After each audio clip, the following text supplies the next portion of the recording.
Hi. So I wanted to check in because I am pretty far. I'm 2.5, almost 3 weeks into not being on medication. And my doctor's appointment is Tuesday, less than a week away. And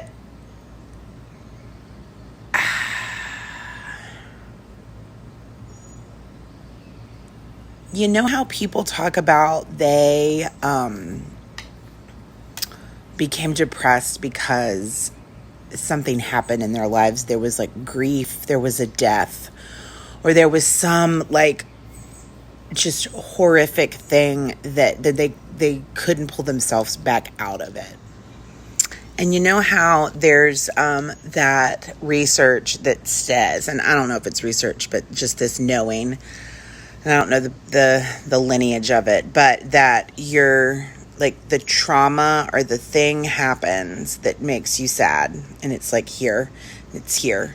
But as you move forward away from or out of, or the light, your life spirals on as it does, that love often, it doesn't ever make the pain or the sadness or the heartbreak go away, but it continues to grow.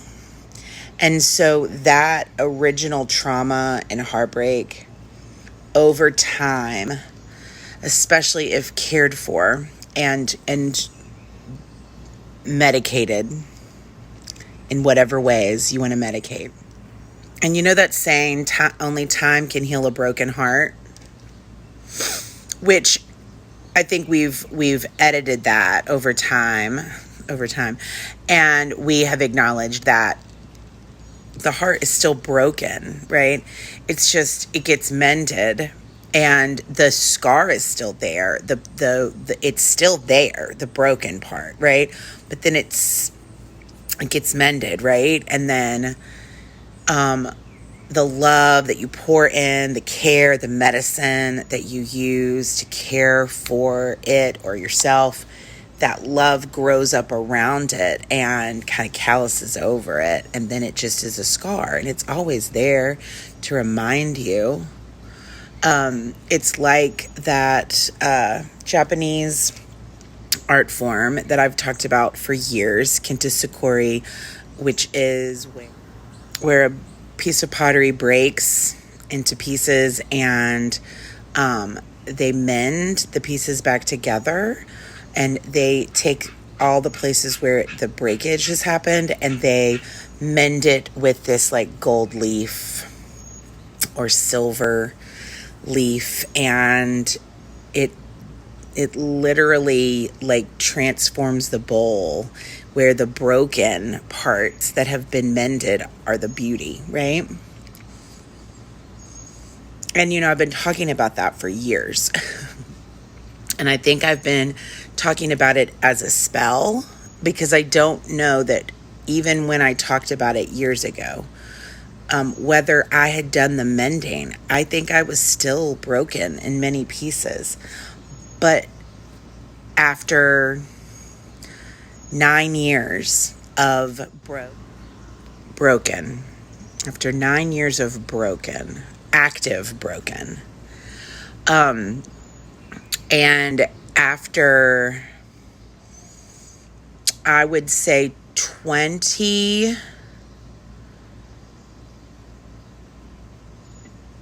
years of teetering on a precipice that you're about to fall, to break. And after 30 years of understanding that we all are affected by the other people in our lives, and they're broken, and whether they're mending their broken or not, and that I have been on this journey of healing what's broken. And oftentimes what's broken or what has been broken continues to get like a machete or like a little tiny like knife, keeps slitting it back open again. And oftentimes that opening, that re-breaking has been because I did not create boundaries around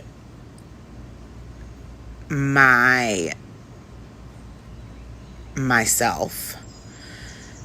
Even though I thought I did, even though I had built walls around, but I didn't actually create. Wait, I have built walls. So in the times that I got broken or I saw broken that I did not want to come for me, or I did not want to engage in, or I did not want to have happen to me again, rather than caring for myself, like, and taking care of that wound and like treating it and giving it medicine and loving the fuck out of it. Instead of that, I built walls up based on anger, rage, I told you so, and fear. And then I protected those walls. And I put all of my energy into protecting the walls. And I never like healed the wound. And then it just, my body basically was like, you can't do this. You've got to take care of the wound, right? You've got to do that kintasakuri where you mend yourself, or you allow for community that you have opened yourself up to in love to support you while you mend in that lacquer of gold and silver, beautiful sparkliness. And take the walls down and then clarify your boundaries and grieve your losses and grieve that so many people are not doing that work, about that mending work for themselves. And that is the root often of your own heartbreak, because you or I for years could see that I had my walls up and they looked a certain way, but everyone around me had their walls up that looked a certain way. And oftentimes those people that had those walls up were also beloved to me. Communities that had built walls around themselves that I was inside of, who were beloved to me. But then when I broke down my walls, I could see how those walls had been built on fear and scarcity, which as time went on became gaslighting and like underpinned with like love. It was love, but it was well-intentioned, but it was a lie because the systems were lies. And so what I was feeling all these years has been that these systems that I was bound to and that I had learned I had learned in and been in community in were inauthentic because their foundation was a lie, but then also the ideas and the teachings within them felt right and felt honorable, but then they weren't being acted upon honorably within the system. And I had been gaslighted about the fact that when I would see an inauthenticity and like try to like ask about it and like, hey, could we fix this to make it more in line with what, y'all have been saying our foundation is? And what I feel often when I'm in community in these spaces, and then when I don't feel that in the community in the spaces, like I wanted to pinpoint it and like extract it and like figure out and then like offer it medicine so that then it could be a part of the whole. And I realized around the time that my mental illness really ratcheted up was they were combined. They were side by side. It was all acting exactly as it was supposed to. And although transparency was where I wanted to reside within these boundaried communities, these walled communities, the boundaries that were set within the walled communities made it impossible to extract or to even bear witness and notice what was broken and speak it out. I could notice it, but I couldn't speak it out. And so I started pulling myself out of them and then being heartbroken by the fact that every system, every family connective, everything I had been taught and modeled for, it had been modeled to me in authentic love for me. And all the way from like the Catholic Church that I was raised in, all the way to like family systems and dear friend systems. All of it, when faced with there's something wrong here and we need to tweak it so that we can be authentic and take care of everybody. When I started wanting that to happen, it all got shut down. People started shutting down, and then the system started shutting down. And where I was like, oh, we're clearing, we're cleansing, we're going to heal this. The walls got built up further, and I was on the outside because I was no longer willing to be inside the wall, knowing the truth of what the whole thing was. And as someone who's been inside of many, many systems, the United States, the Catholic Church, connective community and family, and I've seen the breakages, I've seen the cracks and the ruptures and the dysfunction on deep dysfunction and deep broken. And I can see it on a micro level in myself. And I know that what needs to happen is it needs to be beloved and healed and extracted and understood why we are here, why I believed these things, and why I need to change my belief. My mental state started to unravel. And I would wager that that is happening for many of us on many levels across many systems that are no longer able to like hold a veil over the walls that they have built, because so many of us are now on the outside of the walls,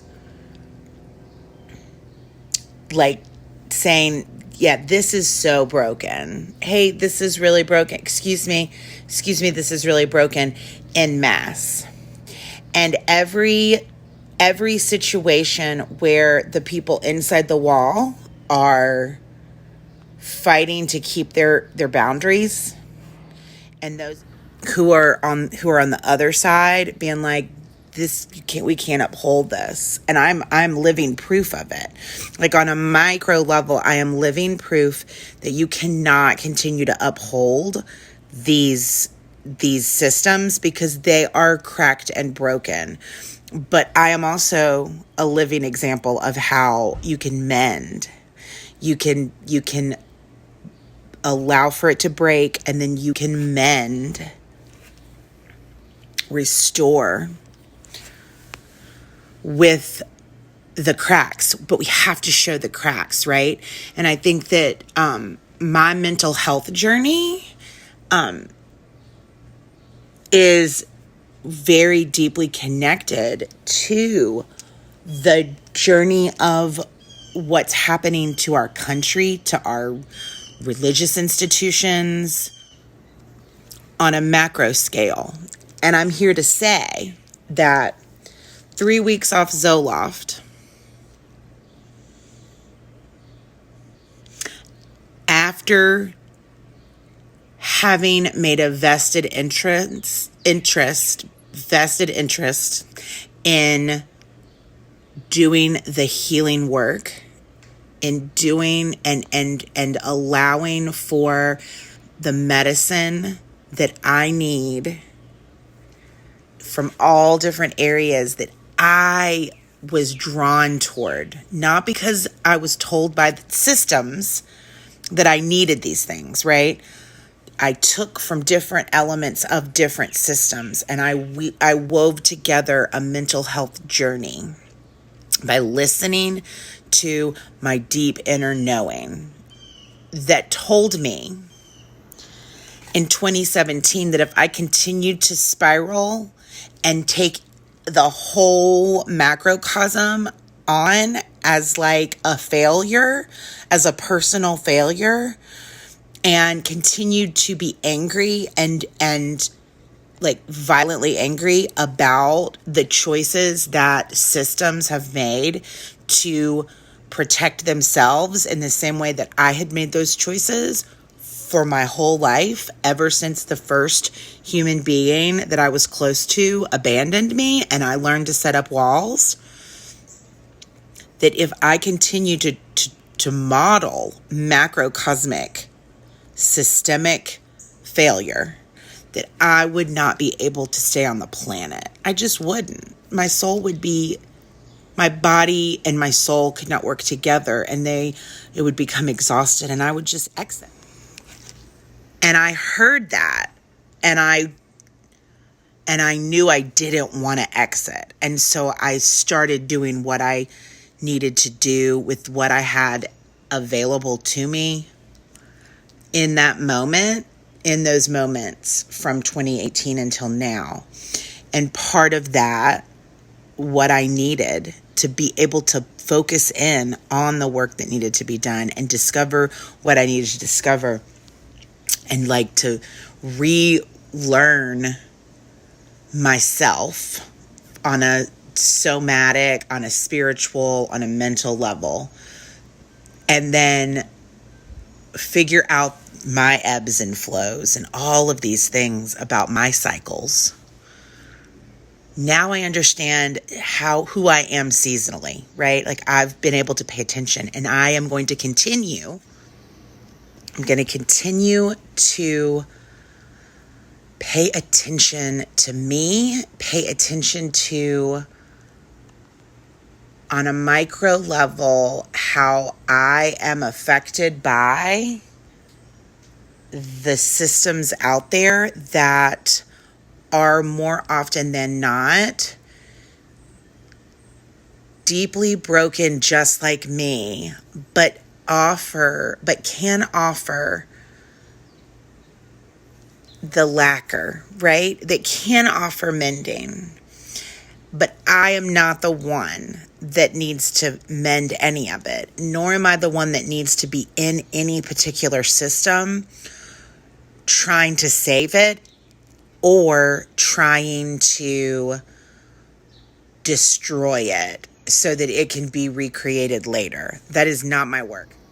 And for years, at the height of my mental health crisis, I believed entirely that that was my work. And if I didn't do it, that I would be failing myself, I would be failing my children, I would be failing all my descendants, I would be failing humanity as a whole. which my therapist in 2011 called that a God complex. And you know what? I do have a God complex, because we all have a God complex, because we are all embodied divinity. We are all meat sacks, sexo-meat on this planet that hold a divine, infinite being at our core. And all we need to do is begin to listen to that divine being, because that divine being that is in all of us, that is the universal lightness and darkness all in one, that does not hold any good or bad, that does not hold perfection, that does not hold failure. Our universal divine knowing and understanding is neither evil nor the best, because none of that actually exists on the divine plane. That all exists on earth, and the way we interpret it depends on whether we are in fear and scarcity. So we're either in fear and scarcity, and so we're afraid of that divine being, or we've been told by the systems that built walls long ago to control us in an effort to keep us evolutionarily in existence as a species. We were told that we should be afraid of ourselves, and that we should listen to outside of ourselves, authority outside of ourselves. And that is not a true story. And as soon as we begin to reimagine, remember what our true voice that we each hold says to us, and then follow that, and know that any system that doesn't want that to happen is a fear-based system, and have a whole bunch of empathy for it, and also continue upon your individuated path. And from here on out, we do that bearing in mind that we are a communal species that needs community care and to come together and be radically devoted to one another in love and acknowledging the individuality of each of us. And then that's what we build communities on. And that has been deeply wrapped up in my mental health journey. So discovering and understanding deeply how and why we are in community with one another, and that journey, it's been paralleling my mental health healing journey, and the two wrap together and become medicine in the practice of connecting both and weaving both of them. And I think I can do that for right now without Zoloft, and feel very thankful and acknowledge the privilege that I have to be able to make these decisions, because I have built a community or have been in community or have the care that was built in my life to process these things and have the time to process them so I can make these decisions on a day-to-day basis or looking at the data of myself and my care journey, and say, okay, I can manage this. I was not ever in a place on any level where I done that in the way that I've been able to do it prior to pandemic. And I think that that's part of what pandemic offered to a lot of us. And I would say even before pandemic, I mean, I think that the energy of this, like the transition of how we look at mental health, at systems, at community care, at our own self-care, at radical individuation with a community-centered and community care-centered focus, because that is evolutionarily our like pinnacle, is to have that balance of individuation and community care. We are not supposed to be like anyone else that we know. We are all supposed to be radically different and be loved by our community in our radical differences, and come together with our radical differentiated understanding of whatever we understand, because we are connected deeply to the divine within us while we literally hold this embodiment and grounding here on this earth plane. And that then we go in and we build communities around that, or we connect to people within communities around that. And if we all are doing that and taking that time to remember to listen to ourselves with a community care foundation, that's how the earth gets changed. That's how our species remembers its work, its divine responsibility on this earth, and our covenants, our contracts with every living being on this planet, and our contracts with every divine,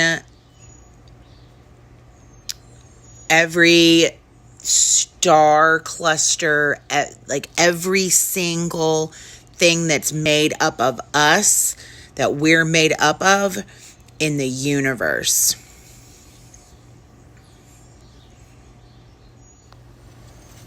And you figure out whatever cocktail of medicines you need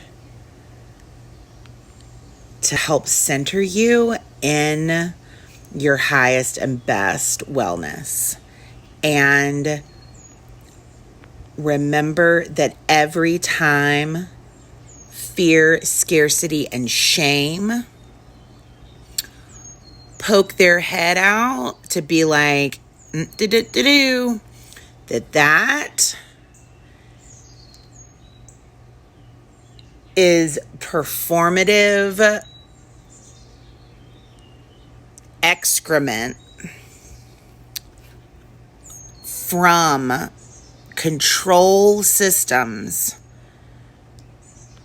that evolved to take advantage of primordial fear that we don't need. And outside authority, and by outside authority, I mean the government, I mean the church, I mean your mama, I mean your teacher, I mean your friend, I mean social media, I mean the news, the just media in general. None of them are authorities. None of them should be making decisions for you. Your inner authority is all you need to acknowledge what needs to happen for your life moving forward. And when you are listening to your inner authority, when it is acknowledging that we hold primordial fear inside of us, it's built in. It's the reptile brain that got us, that helped us survive. And if we learn to pay attention to that, and then all decisions we make, we're paying attention to our inner authority. We're always keeping community care, community-centered care for everyone in our community at our foundation. We can't go wrong. We can't go wrong. But we haven't been doing that as a society. And I think that so many of us are the product, our mental health and the staggering spiral downward of our mental health is the reflection of how none of the systems we live in are built. And they're not. Oftentimes they're not. And so we have to get real critical. We got to get real critical of these systems that we have been living in that have walls built up, that are not there for our individuation and our perfection as a individuated human, nor are they there for any sense of community care that's real community care. It may be like a veil to make themselves feel better or to manipulate, but real community care. But when you find communities like that, or when you build them, they aren't very big right now. They start really small and then they can expand out. But that's when everything feels, it's going to be okay. It's going to be okay. The kids are all right. You're all right. This work, it's intense. All right. I'm enjoying doing these, so I think I will continue to do them, just have them on my YouTube and have snippets of them on Instagram, and you can kind of dip in whenever you feel like you want to. All right. I think I want to keep talking about mental health this way, but also so much of my mental health work is also wrapped up in my professional work and in my political home and in my spiritual home and in my creative home. So are coming together kind of for just good conversation, all connected. It's all connected, y'all. Did you know it's all a revolution? Hashtag root down, rise up to the revolutions. All definitions apply. Here's a great example of it. Cheers.